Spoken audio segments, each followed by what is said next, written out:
Gérard Produit, bonjour. Bonjour. Vous êtes le directeur de l'établissement secondaire de Nyon-Maran et dès le 11 mai, eh bien, l'école reprend. Dans quelles conditions reprennent les études dans un établissement secondaire?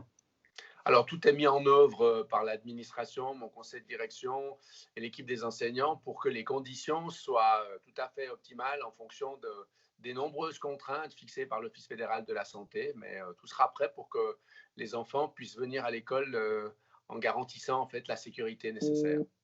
Est-ce qu'il y a des contraintes pour les élèves justement quand ils reviennent en cours? Comment vous allez organiser cette rentrée?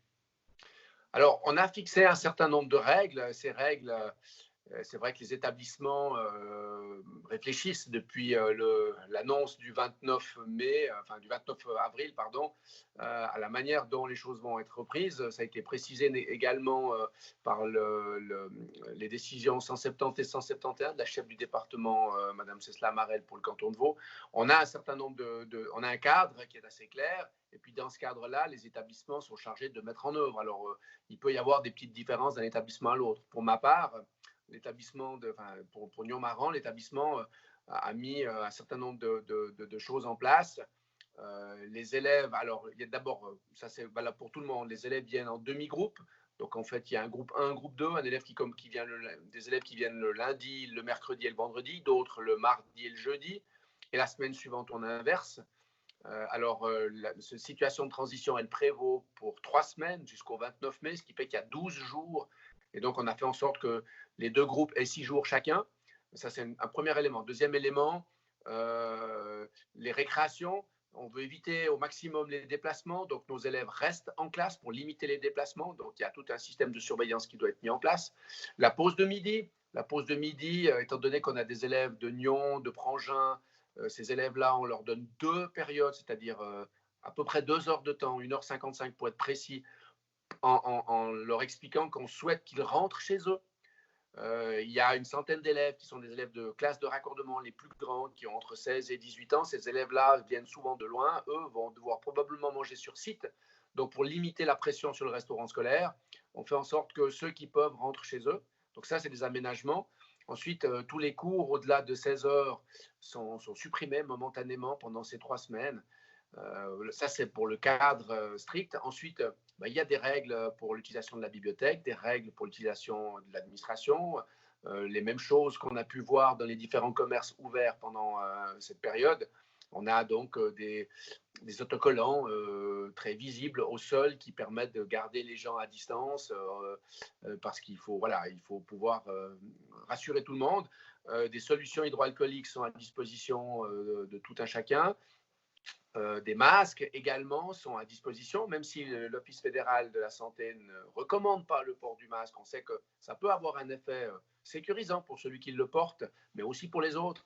Donc, pour ceux qui le souhaitent, on a des masques qu'on met à disposition. Alors, ces masques sont pas, on en a un par demi-journée et par personne.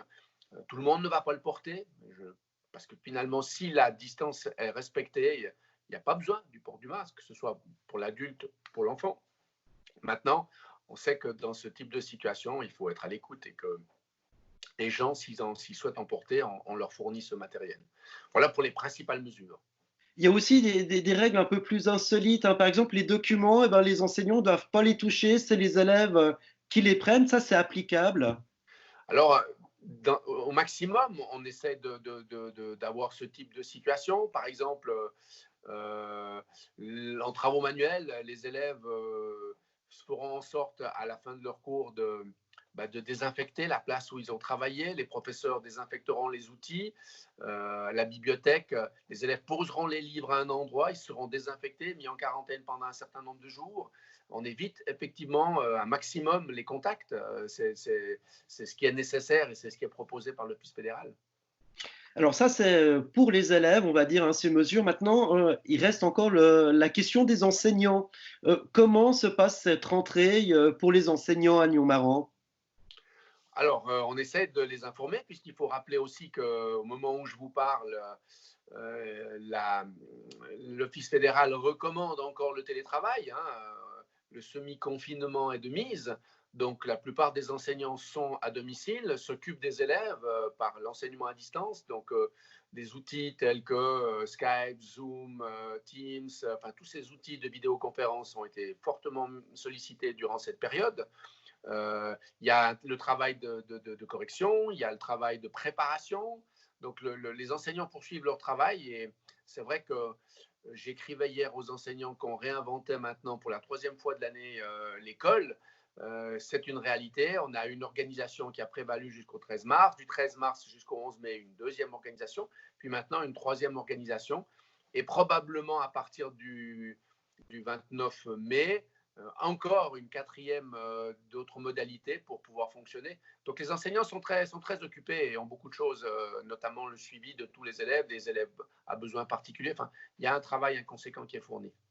Est-ce que tous les enseignants répondront présents dès le 11 mai pour venir donner leurs cours à vos élèves? Non, puisque certains sont à risque. Donc certains, il est déconseillé pour un certain nombre d'enseignants, compte tenu de sa santé, de venir. Les certificats médicaux ont été fournis. Il y a ceux qui vivent en ménage commun avec quelqu'un qui est à risque.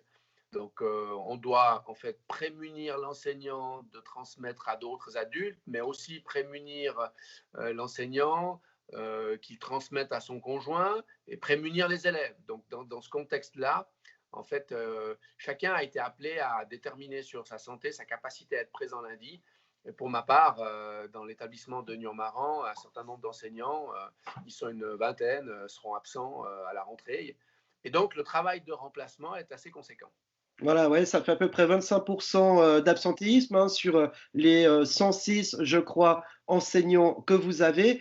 Ça va pas être facile hein, de mettre des remplaçants parce que bah, vos élèves, ils sont âgés de 13 à 17 ans. Des fois, c'est assez difficile pour un remplaçant de venir déjà prendre une classe en situation normale. Et là, bah, finalement, les dés sont jetés. Les élèves savent déjà s'ils passent leur année ou pas. Oui, alors c'est vrai que le travail pour les remplaçants va être un petit peu différent, mais pas tellement par rapport au fait que les dés soient jetés, surtout parce que je pense que les élèves vont venir avec un certain nombre de questions. Certains seront contents, certains seront pas contents, certains sont perturbés, certains doivent avoir encore des explications par rapport à ce qu'on vient de vivre, qui est exceptionnel, il faut le rappeler. Donc, dans ce contexte-là, le travail scolaire va passer au second plan et du fait, finalement, la réalité du fait qu'on n'a pas de notes ne change pas grand-chose. Je pense qu'au contraire, l'idée, c'est de pouvoir faire d'autres choses. On a cette possibilité, en fait, de proposer d'autres activités, de créer un lien qui est peut-être différent que d'habitude, et il sera nécessaire, compte tenu de la situation et des possibles craintes que peuvent avoir les élèves. Donc, on a cette marge de manœuvre et je pense que c'est très bien. Gérard Produit, qu'est-ce qui restera de cette crise sanitaire du Covid? Est-ce que ça va peut-être changer la façon d'enseigner? Est-ce qu'il y aura des bouleversements dans l'enseignement, des leçons à tirer?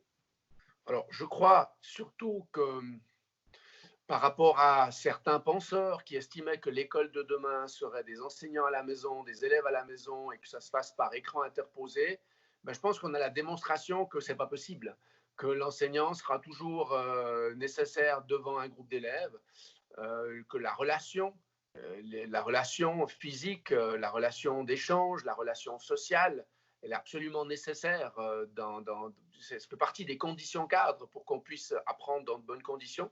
Donc je pense que cette situation a montré que, certes, il y a des outils pour pallier pendant une période donnée l'impossibilité de se rencontrer, mais que la rencontre entre les gens reste, on va dire, un besoin vital pour tout le monde. Voilà, plus que jamais, l'enseignement, l'école, un lieu social, un lieu de lien social. Gérard Produit, directeur de l'établissement secondaire de Nyon-Maran, merci beaucoup de nous avoir accordé ces quelques minutes. Merci à vous.